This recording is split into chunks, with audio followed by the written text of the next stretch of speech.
Hello, আপনারা কেমন আছেন? এরকম আমরা কোথায় চলে আসছি? আমি গোল গোল জায়গায় চলে আসছি, আমার ছোটো ভাইও চলে আসছে।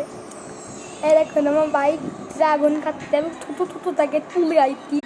বন্ধ কী করবো এখন? আজকে বলে লইছি কখন বেরোতে দেবে মানুষজন বলুন আপনারা। আমার ভাইরা এখানে একটা টিভি পাইছে, এরকম এই যে টিভি পাইছে একটা, দেখছে গুলোর মতন রিমোট আমাদের কাছে, এই যে রিমোট নিয়ে এই যে টিভি রিমোট আমি ঠিক দেখি এই আমরা এটা দেখছিলাম একটু আগে। এটাই আমি রাখি বেবি বেবি বেবি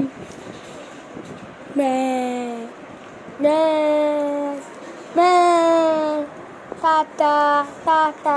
ভিডিওতে ভালো লাগলো like comment subscribe, bye bye.